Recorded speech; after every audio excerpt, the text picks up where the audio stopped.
Olá, esta é uma aula do curso básico de acionamentos eletrônicos. Lembramos que o material está disponível na plataforma Moodle para os alunos matriculados na disciplina, na página e canal YouTube do professor. Nesta aula vamos estudar os elementos de uma instalação elétrica de baixa tensão.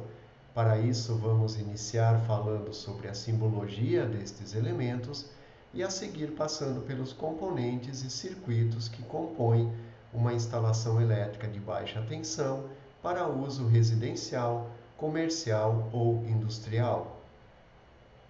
O conhecimento sobre os elementos que compõem uma instalação elétrica é fundamental para que se possa realizar o projeto desta instalação elétrica de baixa tensão. Vamos iniciar falando sobre a simbologia gráfica, que é utilizada para representar os principais elementos de uma instalação elétrica. Para isso, vamos utilizar a norma NBR 5444, que é de 1989.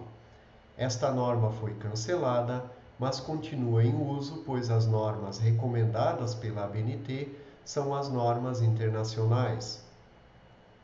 Os principais símbolos que são utilizados na área de eletroeletrônica também são convencionados pelos profissionais desta área.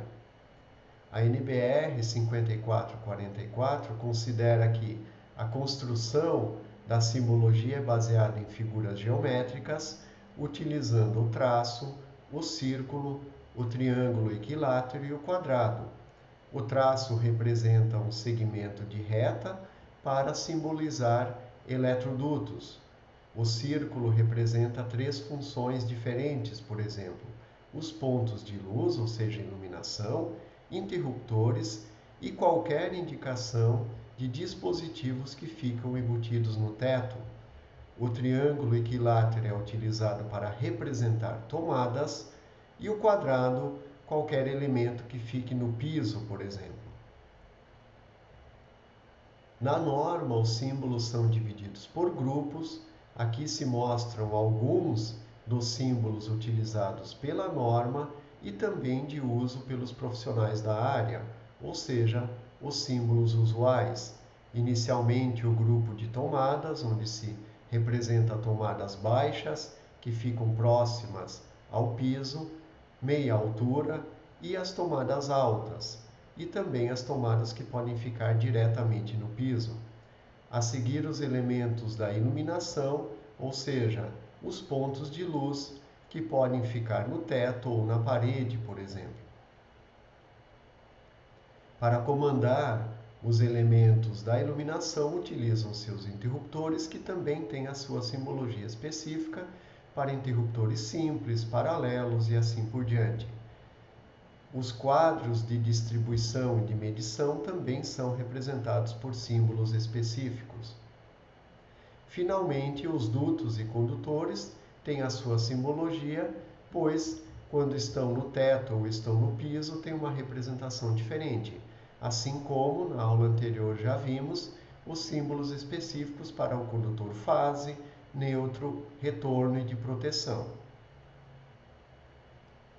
Além disso, tem-se elementos acessórios, por exemplo, de sinalização, de disponibilização de sinais, como de televisão, de telefone, de internet e assim por diante. Estes elementos têm simbologia própria e muitas vezes são utilizadas cores diferentes para diferenciá-los daqueles elementos principais da instalação do ponto de vista da energia elétrica. Então a rede de telefone, a rede de sensores de alarme e assim por diante pode ter uma cor diferente na representação sobre a planta baixa. É importante destacar também que sempre é necessária uma simbologia específica para cada projeto, ou seja, o projetista deve colocar um quadro com uma legenda dos símbolos que ele utilizou para aquele projeto. Isso em virtude de que não há consenso e muitas vezes utilizam-se símbolos um pouco diferentes para representar cada elemento. Vamos iniciar falando agora sobre os elementos de uma instalação elétrica, principalmente de uso residencial, mas que também são utilizados em instalações industriais e comerciais. Do ponto de vista aqui de instalações residenciais, comerciais e industriais, sempre pensando na utilização mais comum, ou seja, não estamos falando aqui de instalação de motores ou de grandes máquinas, ou de equipamentos muito específicos, como por exemplo em um consultório médico e assim por diante. Estamos falando daquele uso mais convencional, por exemplo, de escritórios, ambientes convencionais que são, de certo modo, similares àqueles utilizados nas residências.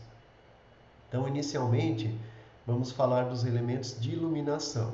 A tendência atual é a utilização em larga escala de lâmpadas baseadas na tecnologia LED, ou seja, utilizando diodos emissores de luz, que aí tem diferentes formatos, potências e tamanhos, utilizando, por exemplo, a lâmpada com rosca Edison, o modelo E27, que é um modelo convencional que substitui diretamente as lâmpadas incandescentes, por exemplo. Tem-se também as lâmpadas dicróicas, que são muito utilizadas para vitrines, estantes, tanto do ponto de vista de iluminação, como também estético e para destacar diferentes cores, por exemplo. As lâmpadas de LED do tipo tubo, que são utilizadas em ambientes maiores, salas maiores, não são tão comuns em residências. As lâmpadas de embutir, que também são muito comuns na utilização em estantes, móveis ou no teto, por exemplo, de gesso, e assim por diante.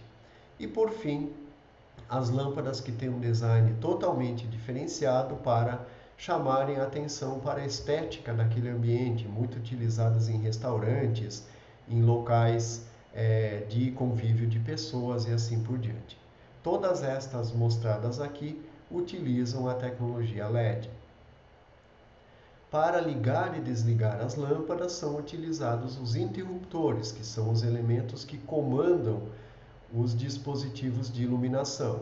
Então tem-se um interruptor simples, que é aquele que liga e desliga uma lâmpada ou um grupo de lâmpadas de um mesmo local. O interruptor duplo ou de duas seções, que permite ligar e desligar dois circuitos de iluminação de um mesmo local.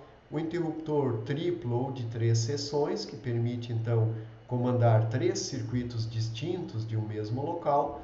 E o interruptor paralelo e intermediário, que, associados ou não, permitem que se ligue e desligue um circuito de dois ou mais locais diferentes.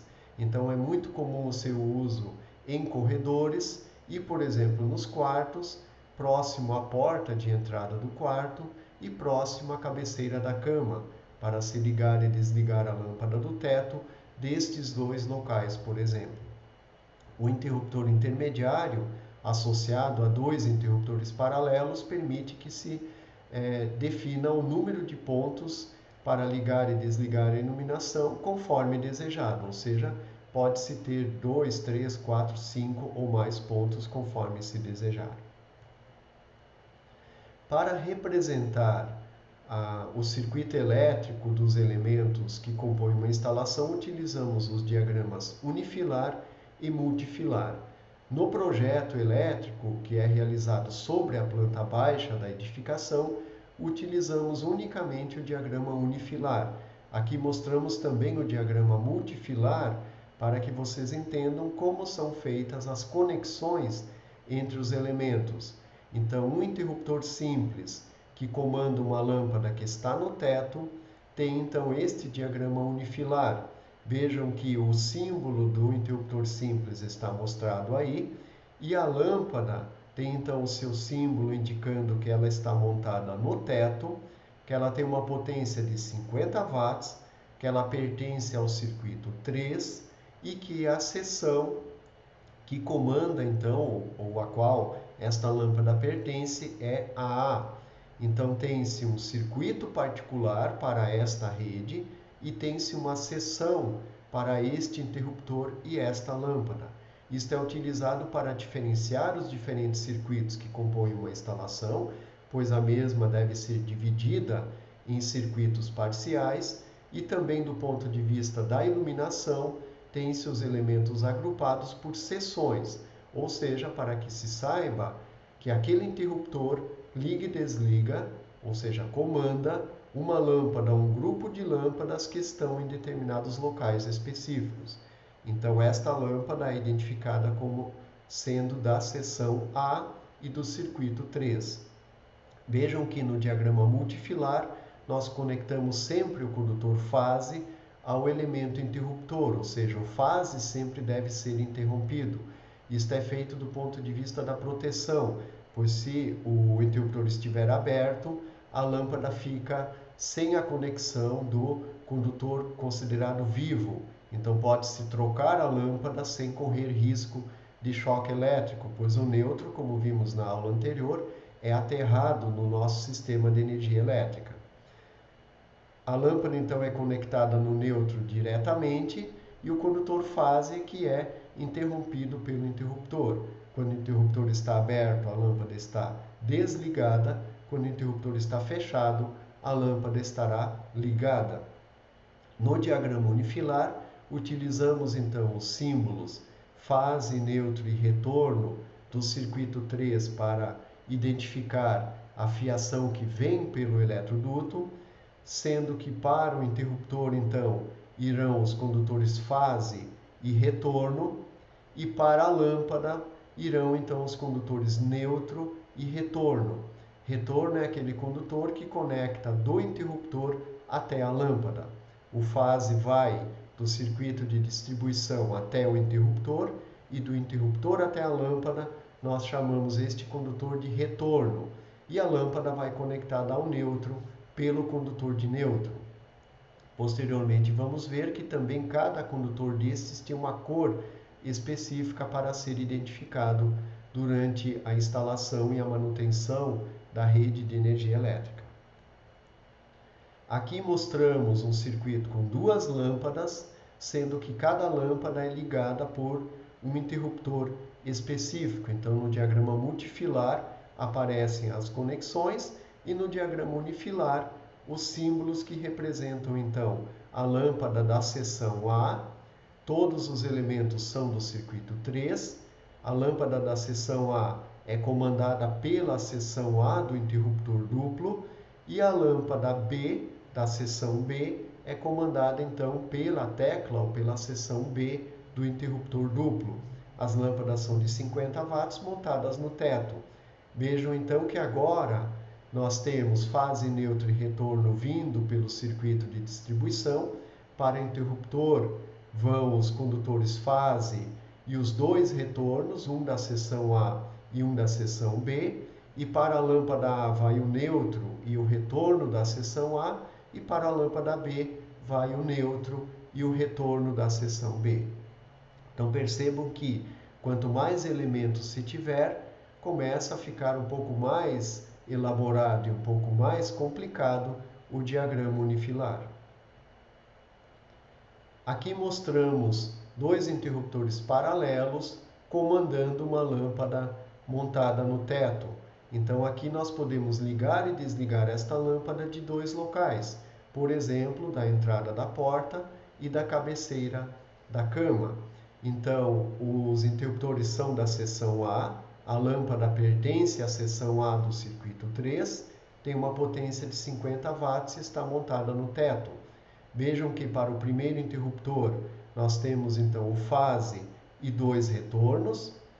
Para o segundo interruptor chegam estes dois retornos e sai o retorno que vai até a lâmpada. Então é importante que vocês observem com atenção o diagrama multifilar para, na sequência, entenderem o diagrama unifilar. Aqui mostramos o uso do interruptor intermediário junto com dois interruptores paralelos.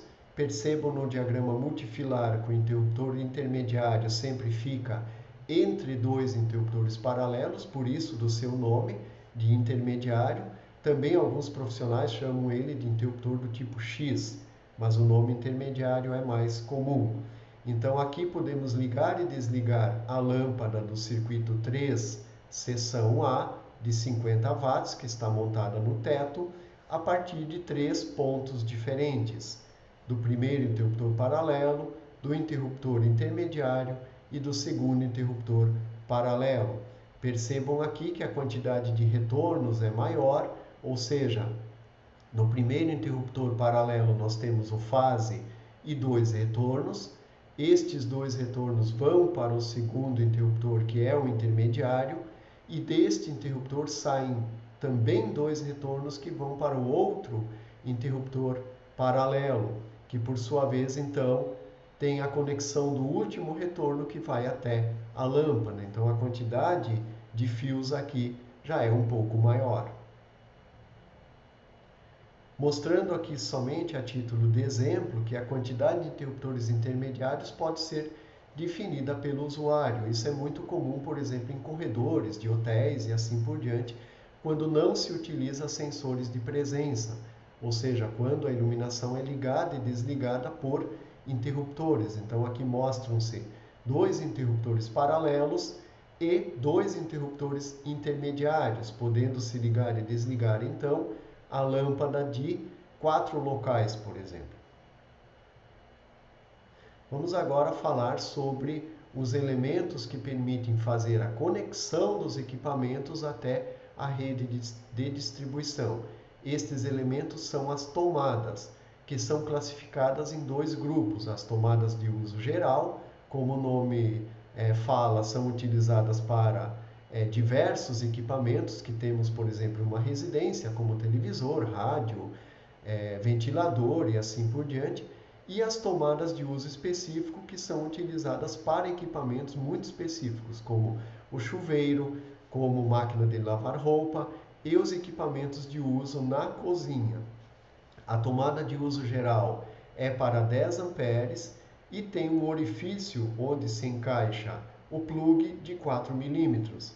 Já a tomada de uso específico tem um orifício de 4,8 milímetros, ou seja, maior, e é para até 20 amperes. Por que isso é feito? Para que uma tomada de 10 amperes não possa receber um plug de um equipamento para 20 amperes. Então, se você tentar ligar, por exemplo, um equipamento de potência maior em uma tomada de uso geral, não vai encaixar, protegendo então a instalação e o equipamento de uma conexão errada na rede, pois a tomada e os condutores e a proteção foram projetados para até 10 amperes e não para 20 amperes. Então, isso é para fins de proteção.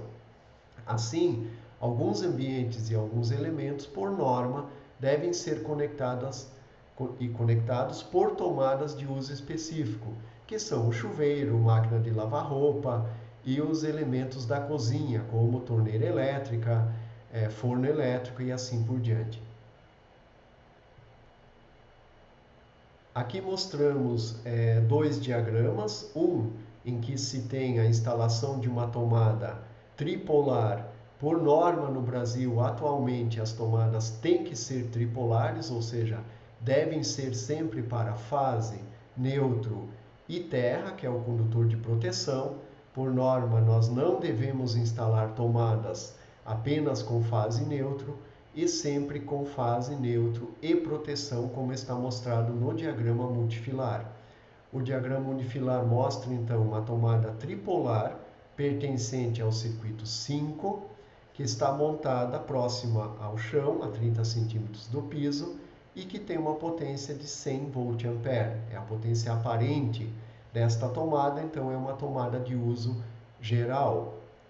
Já o circuito inferior, unifilar, mostra uma tomada tripolar pertencente ao circuito 3, que está montada a média altura, em torno aí de 1,30 m, tendo uma potência de 300 VA. Sempre que a potência for diferente de 100 VA, ela deve estar especificada junto ao elemento. Então, quando não tem a especificação da potência, significa que a tomada é de uso geral e de 100 VA. Se houver a especificação da potência, como neste caso de 300 VA, ela é uma tomada de uso geral, mas com potência definida de 300 VA.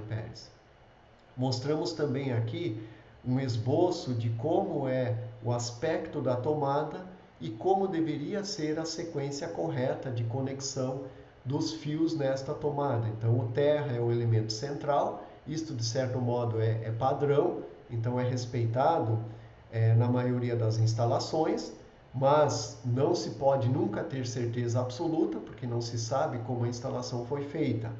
O condutor fase deveria ser o do lado direito e o condutor neutro o do lado esquerdo. Mas, como eu falei, o correto quando se vai fazer a manutenção, por exemplo, de uma instalação, é fazer medição com multímetro para verificar se de fato esta sequência foi respeitada ou não durante a montagem da instalação elétrica. Para a proteção dos elementos de iluminação e dos elementos que disponibilizam energia para os consumidores, os equipamentos finais, que são as tomadas, por exemplo, utilizam-se os elementos de proteção. Um destaque aqui: muitas vezes no projeto deixam-se pontos de tomada para que depois o usuário possa definir, por exemplo, no caso de um chuveiro, a conexão diretamente com os fios, não utilizando propriamente dito um plug e uma tomada, mas do ponto de vista de projeto elétrico, na instalação se prevê um ponto de tomada. Então, em todo local em que se quer conectar um equipamento na rede de distribuição, utiliza-se como elemento de projeto a tomada. Mesmo que depois o usuário então não utilize a tomada e faça uma conexão direta, utilizando a conexão adequada, por exemplo, conectores ou emendas e assim por diante. Então, os elementos de proteção são para proteger tanto a instalação elétrica como também os usuários. Então, o elemento mais conhecido é o disjuntor termomagnético, que pode ser de um polo ou unipolar, 2 polos ou 3 polos. O disjuntor termomagnético sempre é conectado nos condutores fase, ou seja, ele interrompe os condutores fase. Então, por isso também pode ser chamado de monofásico, bifásico ou trifásico. Então, este é o aspecto mostrado aí nas figuras de um disjuntor unipolar, bipolar e tripolar. O disjuntor termomagnético, então, ele é um dispositivo de manobra que é de manobra e de proteção, ou seja, ele pode ser usado para ligar e desligar aquela rede ou aquela instalação, aquela parte do circuito elétrico, e também de proteção, que tem a capacidade de interromper correntes em condições normais e anormais. Quais são as condições anormais? Quando ocorrem sobrecargas e curto-circuitos. Sobrecargas, por exemplo, são aumentos de corrente acima do valor nominal, porque o usuário conectou mais consumidores ou porque aquele consumidor está com algum problema. Por exemplo, uma motobomba que está com o rolamento danificado e por isso está exigindo uma corrente maior do que a nominal. Isso seria uma sobrecarga. Já curto-circuito é quando acontece algum problema sério e de fato a corrente é muito superior à nominal. Então, o disjuntor termomagnético ele protege a instalação e os usuários contra estes dois momentos ou estes dois eventos que podem ocorrer em uma instalação ou circuito elétrico. Sobrecargas, que geram sobrecorrentes, e correntes de curto-circuito. Assim, um disjuntor termomagnético é formado por diversos elementos.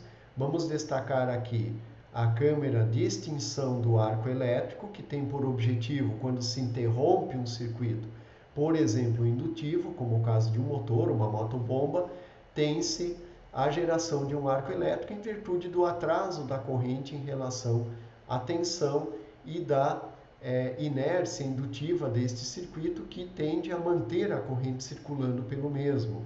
Então, para extinguir este arco elétrico, o disjuntor possui um dispositivo específico para isso, que é a câmara de extinção do arco elétrico. E ele tem dois dispositivos de proteção, o térmico e o magnético, que em seguida vamos comentar então. O térmico é formado a partir de bimetais, a partir de uma liga com dois metais diferentes, e o magnético utilizando então um enrolamento com o núcleo para fazer o disparo do disjuntor. Então, o elemento eletromagnético, ele desarma, ele desliga o disjuntor sempre que ocorrerem correntes de curto-circuito, ou seja, correntes de intensidade alta, muito maiores que a corrente nominal. Então, ele desarma o disjuntor instantaneamente, o tempo é muito pequeno, mas a corrente tem que ser alta para gerar força suficiente para que o dispositivo consiga desarmar o disjuntor. Já sobre correntes, ou seja, correntes com valor acima da nominal, mas de menor intensidade, elas são interrompidas pelo disparador bimetálico, ou seja, pelo elemento térmico, que utiliza então o princípio do aquecimento da lâmina bimetálica para lentamente ela ir se curvando e desarmar o disjuntor. Então, são dois princípios diferentes que implicam em tempos de proteção de desarme diferentes. O eletromagnético é instantâneo, mas as correntes devem ser altas. O bimetálico é lento, mas ele é sensível a correntes ligeiramente superiores à corrente nominal. Então, esses são os dois princípios. Cada disjuntor termomagnético ele tem uma curva característica. Então, esta curva ela mostra o tempo que o disjuntor leva para desarmar em função da corrente acima da nominal. Então, percebam aqui que se a corrente for com relação de 1, ou seja, ela é até igual à corrente nominal, ele leva um tempo infinito, ou seja, ele nunca abre. Já se a corrente vai até a ordem aí de 5 vezes para este disjuntor, que tem uma curva do tipo C, então até 5 vezes a atuação é pelo elemento térmico, e aí leva-se um certo tempo, que pode ir aí de 1 segundo até 50 ou 2.000 segundos, enfim, dependendo de quanto a corrente está acima da nominal. Já para correntes acima de 10 vezes a nominal, tem-se então a entrada do elemento magnético e um tempo muito pequeno, ou seja, praticamente instantâneo. Só que entre 5 e 10 vezes tem-se uma faixa de transição em que depende de cada disjuntor individualmente, ou seja, o fabricante garante que com certeza acima de 10 entra o elemento magnético e abaixo de 5 é o elemento térmico, mas entre 5 e 10 vezes pode ser qualquer um dos dois elementos. E aí depende do lote, depende do fabricante e assim por diante. Ok? Porque tem-se aí, na verdade, sempre duas curvas mostrando os limites de operação deste disjuntor. E assim, então, tem-se curvas, por exemplo, do tipo D, em que a proteção atua entre 10 e 14 vezes, curva C de 5 a 10, curva D de 3 a 5, curva Z de 2 ou 2 a 3 vezes a corrente acima da nominal. Então, conforme o equipamento que se quer proteger, pode-se escolher disjuntores com curvas diferentes. O mais usual é a curva do tipo C. Um outro elemento de proteção, agora com uma finalidade diferente, é o disjuntor diferencial residual, ou seja, o DR. Ele também pode ser de 2 polos, 3 ou 4, mas neste caso também se conecta um neutro neste disjuntor. Então se conecta o condutor fase e o condutor neutro. Então, para uma rede monofásica, tem que se utilizar um disjuntor de 2 polos. para o fase e para o neutro. Este elemento pode ser elemento disjuntor, que faz a função de proteção contra choque elétrico, que é a função DR, e também faz a proteção contra sobrecorrentes e curtos-circuitos, que seria a função do disjuntor termomagnético. E existe o interruptor diferencial residual, que faz unicamente a proteção contra choque elétrico. É mais comum o uso do disjuntor diferencial residual, porque aí também já se tem a proteção contra sobrecorrente e curto-circuito incorporada ao mesmo. Então, este elemento funciona a partir do princípio da diferença entre as correntes, por exemplo, entre o fase e o neutro. Então, ele possui um núcleo com uma bobina para a detecção desta diferença de corrente entre fase e neutro, ou seja, entre dois condutores. Se a corrente que entra é diferente da corrente que sai, tem-se um fluxo magnético diferente de zero, e isto será percebido pelo circuito de disparo, que automaticamente então vai desarmar o disjuntor. Então ele tem os principais elementos aí, que são os contatos, o transformador diferencial, que é esse elemento magnético, e o disparador, então, que a partir de uma corrente induzida ou uma tensão diferencial no transformador, faz então o desarme dos contatos do disjuntor ou interruptor.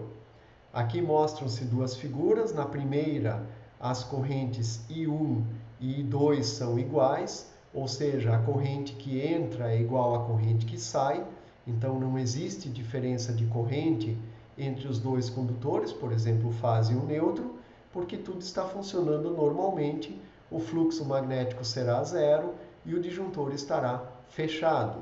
Já na figura da direita, ocorreu um problema de isolamento, por exemplo, na máquina de lavar roupa, e há uma corrente circulando para o condutor terra, o condutor de proteção.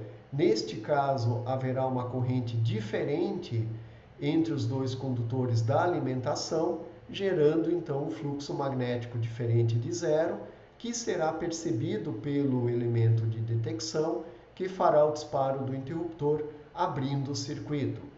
Estes elementos são muito sensíveis para proteger os seres humanos contra choques elétricos, pois quando nós tocamos em um equipamento ou em um condutor energizado, a corrente irá circular para a terra, fazendo com que os condutores da alimentação tenham correntes diferentes, gerando então um fluxo magnético e disparando o elemento.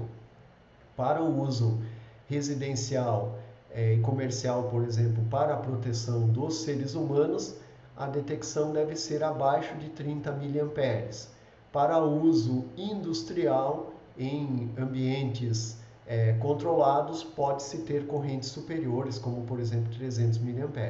Mas por padrão, para uso em instalações de baixa tensão e proteção dos usuários, a corrente limite é de 30 mA, justamente para que o ser humano não sofra consequências prejudiciais a si.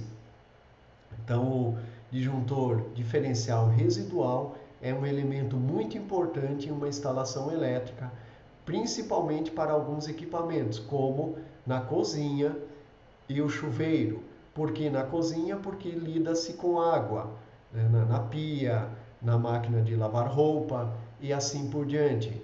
E no banho, porque o ser humano fica molhado com uma resistência muito baixa e sujeito então a choques elétricos de maior intensidade.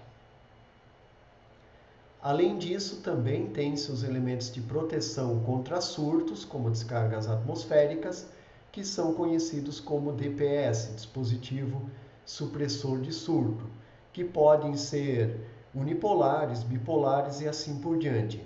Eles são conectados do fase para a Terra ou do neutro para a Terra, preferencialmente conectando todos os condutores da alimentação para a Terra, ou seja, para o condutor de proteção, justamente para desviarem para a Terra as correntes devido a uma descarga atmosférica, por exemplo, ou numa situação atípica, mas que pode acontecer, por exemplo, numa rua, quando ocorre um acidente de trânsito e quebra-se um poste ou algo desse tipo, e um condutor de alta tensão cai sobre a rede de baixa tensão, fazendo com que a tensão da rede de baixa tensão suba muito e possa queimar e danificar equipamentos.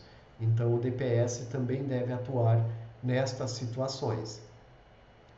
Existem diferentes classes de dispositivos de supressão de surto, conforme cada situação e instalação.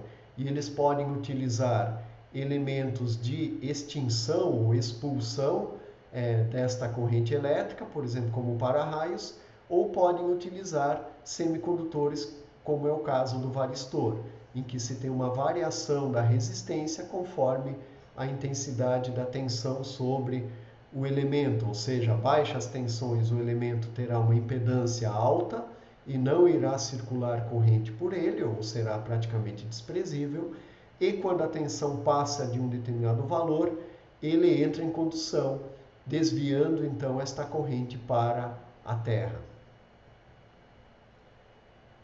Os elementos de proteção são representados também sobre a planta baixa, então no projeto da instalação elétrica, com simbologias específicas e normalmente juntos ao quadro de cargas. Então aqui mostra-se um exemplo com, logo na entrada, após o quadro de medição, tem-se aí os 3 condutores fase, então é um circuito trifásico, o condutor neutro e o condutor de proteção ou terra, e aí tem-se então os dispositivos de proteção contra surtos, DPS, conectados de todos esses condutores para a terra. Lógico, do condutor de proteção não, né? Dos 3 condutores fase e do condutor neutro. A seguir aí tem-se um disjuntor geral de 70 amperes, 3 vezes porque ele é tripolar, é um circuito trifásico, e após isso então os circuitos de distribuição, tendo-se neste caso aí uma linha de distribuição que vai para um outro quadro que é comum então em residências, por exemplo, com 2 ou mais andares. Então utiliza-se um quadro de distribuição para cada andar da edificação e a seguir os circuitos terminais, ou seja, os circuitos 1, 2, 3, 4 e assim por diante. Neste caso, a título de exemplo, o circuito 1 seria de iluminação, 2 seria de tomadas de uso geral, que não precisam então do DR, e os circuitos 3, 4 e 5 são então de tomadas de uso específico, usando também, além do disjuntor termomagnético, o disjuntor diferencial residual, ou seja, o disjuntor DR.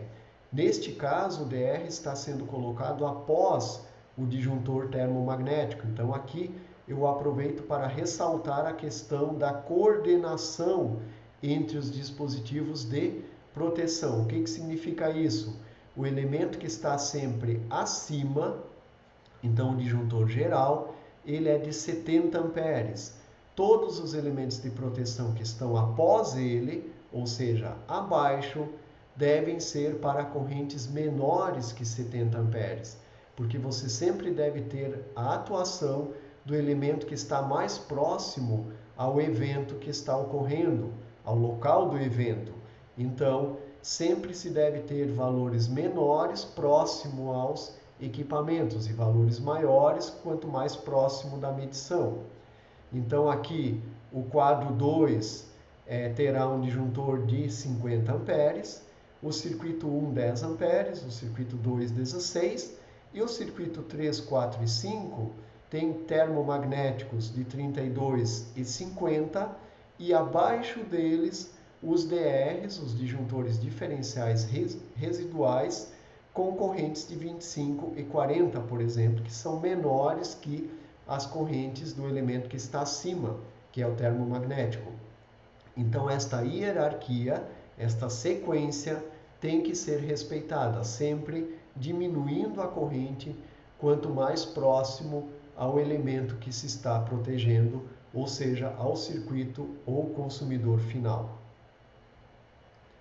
Para a conexão dos diferentes elementos à rede de energia, utilizam-se então condutores, que podem ser com diferentes tipos de isolamentos. O condutor pode ser inclusive nu, sem isolamento, mas que no caso de uma instalação residencial e comercial industrial, por exemplo, das partes convencionais, é apenas permitido para a malha de aterramento, não é permitido usar condutor nu durante os circuitos desta instalação, apenas na parte da malha de aterramento, ok?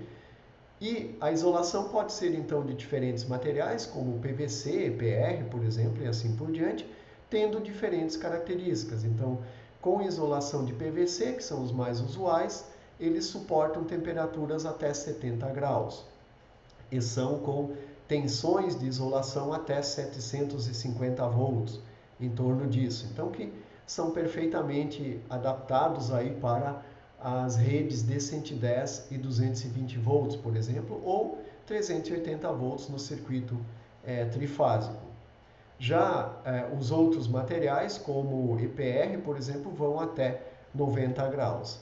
E tem-se também, a partir de EVA ou outros compostos, isolantes que são livres de halogênios, que emitem menos fumaça e menos gases tóxicos, então recomendados para usos em locais de alta circulação de pessoas, como por exemplo shopping center, galerias, lojas e assim por diante, pois em caso de uma falha ou de um incêndio, as pessoas não sofrerão com questões de respiração em virtude dos gases tóxicos, por exemplo, que muitas vezes as consequências maiores de um incêndio são a respiração dos gases tóxicos ou a asfixia, por exemplo, e não necessariamente o calor gerado pelo incêndio. Então, a questão aí da fiação dos condutores é importante também sobre esse aspecto. Os materiais podem ser cobre ou alumínio, utilizando-se por norma o cobre. O alumínio é permitido em condições especiais para instalações comerciais e residenciais, e industriais. Nas residenciais é permitido apenas o uso do condutor de cobre. Do ponto de vista de rigidez mecânica, eles podem ser rígidos ou flexíveis, preferindo-se o uso dos condutores flexíveis pela facilidade de passá-los dentro dos eletrodutos, por exemplo, porque a tendência atualmente é o uso praticamente em todas as instalações de eletrodutos e não dos condutores expostos, como era feito antigamente, quando eles ficavam então presos sobre a madeira, por exemplo, na forma de uma instalação exposta. Mostram-se aí diferentes aspectos dos condutores e aqui também cabos então sem isolação, ou seja, cabos nus, e o condutor o cabo paralelo, que como eu disse era utilizado antigamente em instalações expostas e ainda é utilizado muitas vezes para se fazer extensões ou conectar um equipamento à tomada. Para acondicionar os condutores, utilizam-se então os eletrodutos. Na verdade, são dutos para uso em instalações elétricas, por isso são chamados de eletrodutos.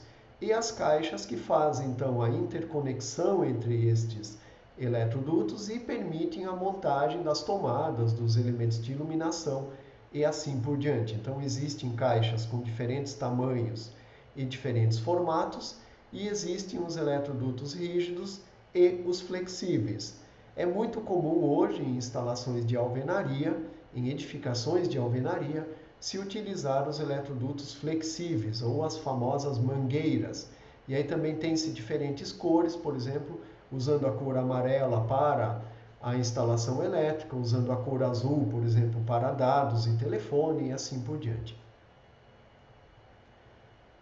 Aqui mostra-se, por exemplo, um diagrama unifilar mostrando para o circuito 3 as linhas que são, então, na verdade, os eletrodutos que carregam, ou seja, que acondicionam os condutores. Os eletrodutos têm a função de proteção mecânica dos condutores e de aumento da isolação, ou seja, da rigidez dielétrica também do circuito. Então, nós temos aí chegando no elemento de iluminação, que na verdade seria provavelmente uma caixa octogonal, no teto, os condutores do circuito 3. E aí do teto desce uma linha de eletrodutos que vai até o interruptor e uma outra linha de eletrodutos que vai até a tomada. Então tem-se aí do teto as derivações para os interruptores, para as tomadas e assim por diante. E muitas vezes também o segmento, ou seja, da caixa octogonal que está no teto, continua-se para um outro ambiente da edificação, um quarto e assim por diante, tá?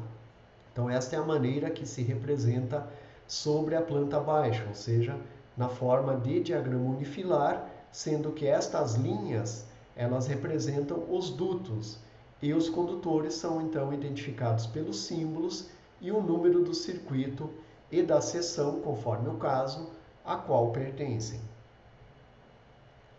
Para acomodar os elementos de proteção, os diversos disjuntores e elementos de proteção, e também muitas vezes outros elementos, como central de alarme e assim por diante, utilizam-se os quadros, que podem ser de distribuição ou, por exemplo, de comunicação, para telefone, para central de alarme e assim por diante, para TV a cabo, etc, etc.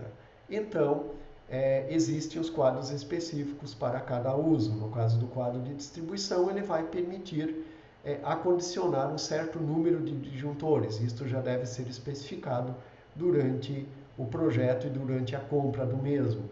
E aqui mostra-se um diagrama elétrico, então, de como se representa, por exemplo, a entrada de fornecimento até o quadro medidor, especificando aí, inclusive, a seção dos condutores, por exemplo.